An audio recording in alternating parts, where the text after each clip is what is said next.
नमस्कार दोस्तों, आपका हमारे यूट्यूब चैनल मोहल्ला पाठशाला पर स्वागत है। जैसे कि कई दिनों से हम मैथ का लेक्चर नहीं डाल सक रहे थे, उसी के आगे आज हम लोग निरंतर बढ़ते हैं नंबर सिस्टम में। नंबर सिस्टम थोड़ा बड़ा है। मैथ में नंबर सिस्टम से हमेशा क्वेश्चन ज़्यादा पूछे जाते हैं, इसलिए नंबर सिस्टम में टाइम लगेगा भी। कई सारे लेक्चर उसमें हैं भी जो इम्पॉर्टेंट है, जो क्वेश्चन में पूछे जाते हैं, जो हर एग्ज़ाम में लगातार क्वेश्चन पूछे जाते हैं। आज उसी पर हम लोग योग से संबंधित जो योगफल पर कुछ क्वेश्चन पूछा जाता है, उससे संबंधित आज हम लोग समझेंगे। कोशिश करता हूँ कि आप लोगों को समझ में आ जाए, बस आप लोग साथ देते रहिए, अच्छे समझो। चलो देखो नंबर सिस्टम में आज हम देखेंगे योग से प्रश्न, कि योग से प्रश्न कैसे कैसे क्वेश्चन पूछता है। योग से प्रश्न, अब योग से प्रश्न का तात्पर्य यहाँ पर है कि जैसे कौन कौन टॉपिक से पूछ सकता है, इसको हम देखते हैं। प्राकृतिक संख्याओं या प्राकृतिक संख्या कि योग पर प्रश्न क्वेश्चन पूछेगा। पहला नंबर तो ये याद रखो, प्राकृतिक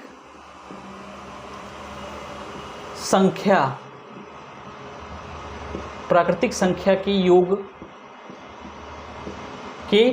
योग पर प्रश्न पूछेगा। दूसरा वर्ग, या हम कहें वर्गों के योग पर, ये सब हम देखेंगे टॉपिक बाय टॉपिक। वर्गों के योग पर प्रश्न पूछा जाएगा, योग पर। तीसरा, जैसे प्राकृतिक संख्या की योग हो गया, वर्गों के हो गए, उसे घनों की योग पर प्रश्न पूछा जाएगा, घनों के योग पर। जैसे वर्गों के योग पर, घनों की योग पर, उसी तरह भिन्नात्मक योग पर प्रश्न पूछा जाता है। भिन्नात्मक जो फ्रैक्शन होता है, भिन्नात्मक के योग पर प्रश्न पूछा जाएगा। योग पर प्रश्न।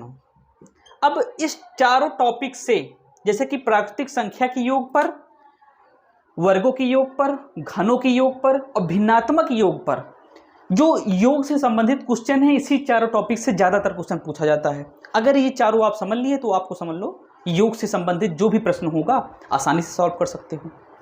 बस हमें धैर्य बनाना है, अच्छे से समझना है, आसान भाषा में, कॉन्सेप्चुअल, मतलब जितना आसान हमको लगता है कि आप समझ सकते हैं, मैं उतना कोशिश करूंगा कि आपको समझा सकूं, आपको समझ में आए।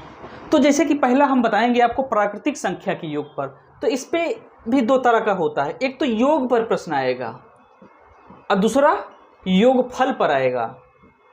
कंफ्यूजन नहीं होना है हमें, बहुत आसान है दोनों, योग पर भी और योगफल पर भी। योग और योगफल दोनों पर क्वेश्चन बहुत ही आसान आते हैं। उससे पहले हमें ये जानना होगा प्राकृतिक संख्या। अगर याद हो तो स्टार्टिंग में लेक्चर फर्स्ट में मैंने बताया था प्राकृतिक संख्या क्या होता है। वे संख्याएं जो एक से स्टार्ट हो और इनफाइनाइट तक हो, सारी संख्याएं क्या होंगी? प्राकृतिक संख्या होगी, नेचुरल नंबर होगा। जैसे 1 2 3 4 5 dot dot dot dot infinite, ऐसे हम निरंतर बढ़ते चलेंगे, तो इसी को हम बोलते हैं प्राकृतिक संख्या। उसके बाद मैंने पूर्ण संख्या बताया था, अगर 0 से स्टार्ट हो रहा है इनफाइनाइट तक तो पूर्ण संख्या होगा। उसके बाद मैंने इवन नंबर बताया, ऑड नंबर। इवन नंबर जो 2 के टेबल में आए या 2 से पूर्ण रूप से विभक्त हो जाए, वो ऐसी संख्या को हम बोलते हैं सम संख्या। जो 2 से पूर्ण रूप से विभक्त ना हो, जो 2 के टेबल में ना आए, वो सारी संख्याएं विषम संख्या कहलाती हैं। परमेय संख्या जो p/q के रूप में व्यक्त किया जाए, मतलब p/q के रेशियो में हो, वो परमेय संख्या कहलाती है। अपरमेय संख्या जो p/q के रेशियो में ना हो, अपरमेय संख्या होती है, मतलब जिसका स्क्वायर रूट ना निकले, एक तरह से समझ लो, वर्गमूल जिसका ना निकले, वो अपरमेय संख्याएं होती हैं। तो ये सब तमाम चर्चा हमने स्टार्टिंग के लेक्चर में समझा था। लेकिन आज जो प्रश्न है योग पर, उसको समझते हैं। अब मैंने बताया कि ये चारों टॉपिक हम पढ़ेंगे, प्राकृतिक संख्या, वर्गों के योग पर, घनों के योग पर, भिन्नात्मक। वर्ग क्या होता है ये भी मैंने समझा चुका है, बताया है कि वर्ग होता क्या है। घन क्या होता है ये भी बताया है। भिन्न का मतलब यहां पर क्या है? जैसे भिन्न आया तो भिन्न का मतलब है यहां पर फ्रैक्शन से, मतलब कि जैसे कोई 2 नंबर रेशियो में हो, वही हमारा भिन्न होता है। ये हमारा क्या है? अंश है, और ये हमारा क्या है? हर है। मतलब जो अंश और हर के रेशियो में हो वही भिन्न कहलाता है। या हम ये भी बोल सकते हैं डिनोमिनेटर, मतलब न्यूमरेटर और डिनोमिनेटर, मतलब न्यूमरेटर और डिनोमिनेटर की जो रेशियो में हो उसे हम भिन्न बोलते हैं। तो भिन्न भी समझ में आ गया। इससे संबंधित क्वेश्चन जो योग से रिलेटेड होगा उसको भी हम लोग समझेंगे इसमें। तो आइए हम लोग सबसे पहले प्राकृतिक संख्या के योग पर योग और योगफल से संबंधित क्वेश्चन को समझते हैं। अगर आपसे योग से संबंधित क्वेश्चन पूछे तो योग वाला जो फार्मूला है याद रखिएगा कि जब आपको योग ज्ञात करना हो, जब योग ज्ञात करना हो, योग ज्ञात करना हो, जब आपको योग ज्ञात करना हो तो वहां पर आपको ये याद रखना है कि योग का जो फार्मूला होता है, योग बराबर प्रथम पद प्लस अंतिम पद, प्रथम पद प्लस अंतिम पद का रेशियो हमारा 2 होगा। प्रथम पद प्लस अंतिम पद का रेशियो 2 होगा। उसके बाद जो हमारा टोटल मतलब कुल पद होगा, कुल पद, उसका उसमें हम मल्टीप्लाई कर देंगे। तो ये योग का फार्मूला है, इसको याद रखना आप लोग। योग से संबंधित जितने भी प्रश्न हैं इसी सूत्र पर हम सॉल्व करेंगे। ये फार्मूला इंपॉर्टेंट है, ये आसानी से आप लोग कर सकते हो इस फार्मूले पे। मैंने क्या बताया, योग से संबंधित जब प्राकृतिक संख्याओं के योग से संबंधित क्वेश्चन पूछा जाए तो योग का जो फार्मूला होता है, जो हमारा फर्स्ट टर्म होगा, टर्म मतलब पद, जो फर्स्ट टर्म होगा, लास्ट टर्म होगा, अंतिम पद, दोनों को ऐड करेंगे और हम 2 से डिवाइड करके कुल पद में मल्टीप्लाई कर देंगे तो हमारा योग आ जाएगा। अब इससे संबंधित हम प्रश्न देखते हैं, क्वेश्चन को देखेंगे तब हमारा सब कुछ डाउट क्लियर हो जाएगा। एग्जाम्पल जितना ज़्यादा आप लोग सॉल्व करोगे उतना अच्छे से सारे क्वेश्चन को सॉल्व कर सकते हो। चलो देखते हैं।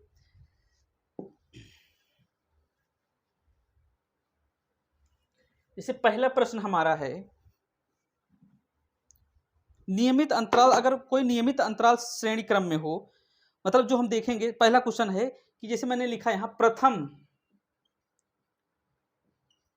130, प्रथम 130 क्रमागत, प्रथम 130 क्रमागत प्राकृतिक संख्या का योगफल बताओ। प्रथम 130 क्रमागत प्राकृतिक संख्या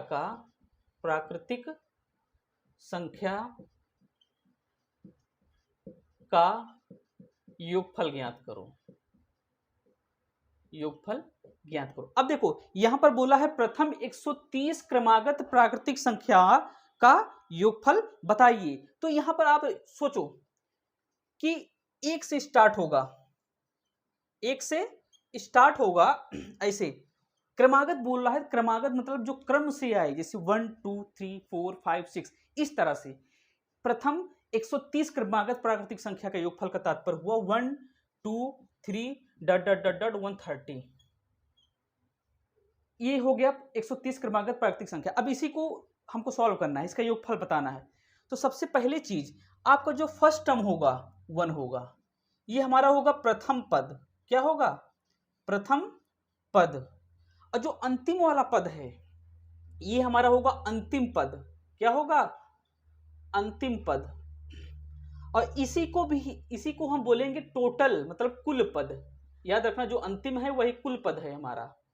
मैंने क्या बताया, स्टार्टिंग में जो हमारा लिखा है वो हमारा होगा प्रथम पद, ये हमारा 1 होगा प्रथम पद। लास्ट 130 तक बोला गया है तो ये हमारा होगा अंतिम पद, और ही इसी अंतिम पद को ही हम बोलेंगे कुल पद। ये याद रखना अच्छे से। मैंने क्या बोला? प्रथम 130 क्रमागत प्राकृतिक संख्याओं का योगफल ज्ञात करो। देखो जो क्रमागत से रिलेटेड है, इस टाइप के क्वेश्चन के लिए पहले मैं स्टार्ट कर रहा हूं क्रमागत से। उसके बाद फिर बताऊंगा इस क्रमागत के अलावा भी वर्ग वाला भी बताऊंगा, क्यूब वाला भी बताऊंगा। पहले इसको समझो। तो इसमें हमें क्या करना है, सूत्र हमने क्या बताया था कि योग बराबर प्रथम पद प्लस अंतिम पद पूरे का बटा 2। उसके बाद क्या करना है हमें? मल्टीपल कुल पद। ये हमने फार्मूला बताया था, कुल पद। अब सीधा सीधा सारा मैंने बता ही दिया, तो इसी में रख दो उठा के। प्रथम पद हमारा क्या है? प्रथम पद 1 है तो प्रथम पद की जगह हम 1 रखेंगे, प्लस कुल अंतिम पद हमारा 130 है तो यहां हम लिखेंगे 130 बटा 2। अब कुल पद क्या है, तो कुल पद भी हमारा 130 है तो यहां रख देंगे 130। अब इसको सॉल्व करेंगे। सॉल्व करने के लिए 130 में 1 से हम इसको क्या करेंगे, ऐड कर देंगे तो 131 हो जाएगा। 2 से इसको डिवाइड करेंगे तो 2 6 जा 12 और 1 और 0 तो 2 5 जा 10। अब यहाँ 130 में 1 को ऐड करेंगे तो आ जाएगा हमारा क्या, 131 मल्टीपल 65। और जब इसको हम मल्टीप्लाई करेंगे जो भी नंबर हमारा आएगा वही हमारा क्या हो जाएगा, आंसर हो जाएगा। तो लगभग आएगा 8515 इसका मल्टीप्लाई करने पे, तो यही हमारा क्या हो जाएगा, आंसर हो जाएगा।